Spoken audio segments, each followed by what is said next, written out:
Hello. Welcome back to the channel. My name is Ashley, and you are watching The Life of Lee, where I talk lifestyle, real estate, and money.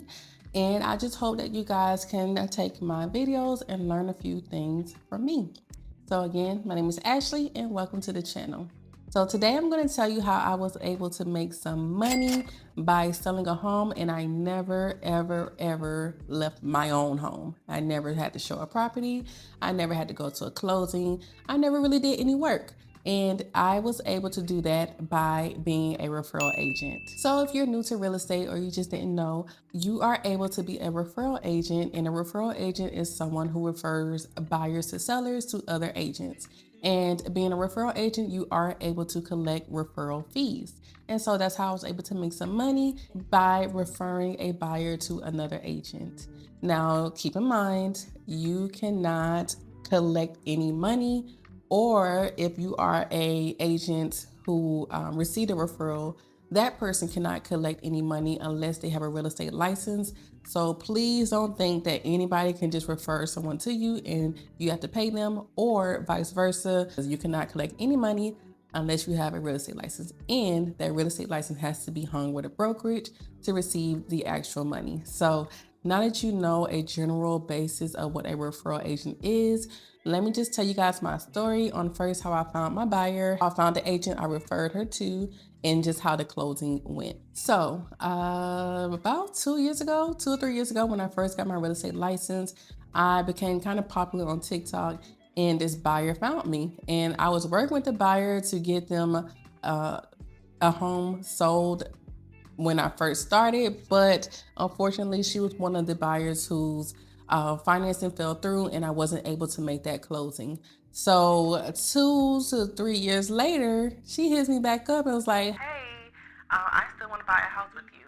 Now, first of all, someone thinking of me years later after their house did not go through, I was very surprised she still wanted to work with me, but she understood the reason why the house fell through had nothing to do with me, and so she still wanted me to be her real estate agent.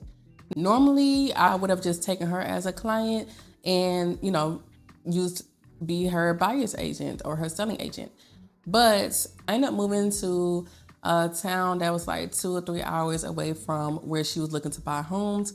And I was not willing to make a drive and do like a virtual tour for her for multiple homes, because you never know, a buyer, you might show a buyer 5 houses and they don't like it. And so I would have to drive back again. I wasn't going to do that.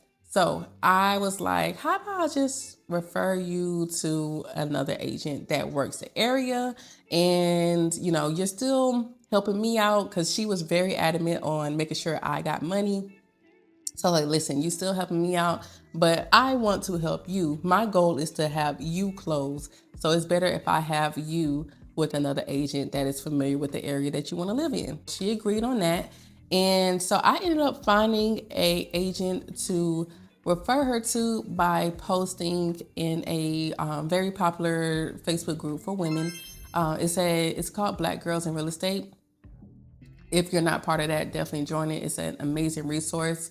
But what I did was I posted that I was looking for a real estate agent for my buyer client who was looking to buy in a certain area. So as soon as I posted that, I was starting to get a lot of agents who were working that area. So after about the 10th agent that told me to hit them up, I deleted the post, because out of 10 agents, I should be able to find one, okay?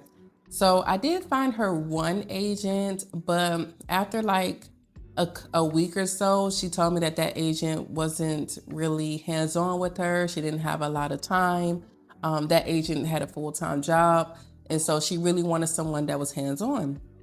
So I ended up finding her another agent, and this agent, I made sure to sign a referral agent form with her, and I gave her the buyer's information. And so, yeah, from that point, my job was done. I got my contract, which was the referral agent, and the buyer's now that agent's client. So from there, the buyer, she felt really connected to me, like she trusted me and stuff like that. So she just, she tapped in with me a lot. I'm not gonna say a lot. Every now and again, she'll tap in with me, but I would make sure to just keep referring her back to her real estate agent because I didn't want to give conflicting information and I didn't want to give advisement as a real estate agent when she already has an agent. So, just besides normal conversation of like how things are going, yeah, I didn't give any real estate advice or anything regarding her contracts and, what houses she should get or anything like that. I'm like, listen, you have a real estate agent, refer all questions to your real estate agent, okay? I made sure not to cross that line. And if you are referring a client to another agent, make sure you are hands off because you don't want to interfere with their transaction. It's now their transaction. You are the referring agent, so you are now hands off. Just to give you guys a timeline, I referred her, the new agent, I referred that buyer to her September 18th, and they ended up closing on December 12th. So yeah, that was a good time before they closed. But on my end, I'm doing no work. Whether I get the check or not, lovely, but I'm doing absolutely nothing else besides being a referral agent. So the timeline didn't bother me. It was a check that I was going to get, and I didn't have to do any work for it, really. To tell you guys how much I made from that transaction, I did make $1,500, and let me just break it down to you. So me and the agent that I referred her to, we agreed on a 30% referral fee.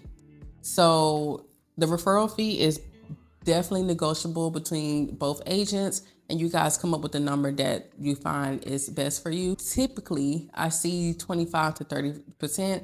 I've seen some people charge 50%. So it's completely up to you. Now, I do say the more qualified the buyer is, the more you can ask for a referral fee. My buyer, she was already pre-approved, and so I felt like she was ready to buy a home since it was already pre-approved. So the 30% was a good number for me and for that other agent. And basically, if you give an agent, a buyer or a seller that is ready, like right now ready, I feel like that gives you more negotiating powers. People that are able to ask for 50% of the referral fee, that buyer must be ready to buy right now. No issues, got all the money, pre-approved, everything. Like they must be ready to buy right now. That's a really good person to send as a referral. I got 30% of the agent's commission. The house sold for $205,000. The agent had gotten the 2.5% of that for a commission, and I got 30% of her commission. So that's how I got about $1,500. Plus I had to pay my broker their fees. So yeah, I was able to make $1,500 by just referring someone to another agent. And that was easy money. My opinion is if you are someone who has a pretty large database, or you like maybe you are popular on social media, or you just have a lot of people that know you, but you don't necessarily want to be the one that does the full transaction, be a referral agent. Imagine if you are referring someone every month. That could be $15,000 to $3,000 to $4,000, $5,000 depending on the actual transaction, and you don't have to do nothing. Now, like I said, I do recommend referring people who are ready, just to give you the best negotiating power and to know that you're going to have some income coming in soon. But yeah, just to be able to just say, hey, I have this buyer for you. They are looking in your area. Then you're hands off and you can collect a check. Listen, I think that's a good passive, or it could be a full-time income for you if you are, I would say, new or extremely busy. Be a referral agent. And if you are new, take referrals from other agents. Take that little commission cut because you're getting the experience, you're getting buyers that are ready or sellers, and you don't have to worry about sourcing. So one common thing that people have issues with is finding the source of leads. And so if you can use other agents as your lead source, you're good to go, okay? Just the biggest tip, make sure you sign the referral agent contract. You can draft your own or you can use something from the MLS, but make sure you sign that before they even see a house, before you even give the buyer's information. You should be negotiating for a contract, but the contract does have the buyer's information on it. Make sure that's signed, and yeah, you'll be good to go. I would say follow the transactions. I say create a database of real estate agents that you can build a rapport with, so that you don't have to worry about maybe they are completing transactions without you knowing. But if they are, you got your contract and you can always come back and get that money, okay? But I would say if you have a good rapport with other agents, they'll keep you along the way of what's going on. Like, hey, we're closing on this date, so that you can know that you are receiving a check after that, okay? So make sure you have a contract. Follow up on your contracts.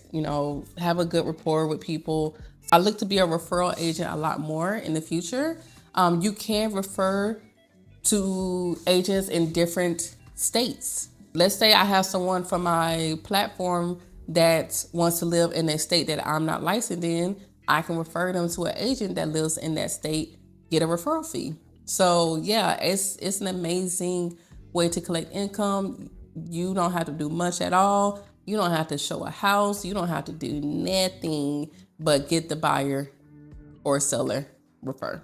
Okay, so look into that. If you guys have any questions about that, please let me know. If you have any topics that I could talk about as far as real estate, let me know. But more videos will be coming. Thank you for watching. Peace.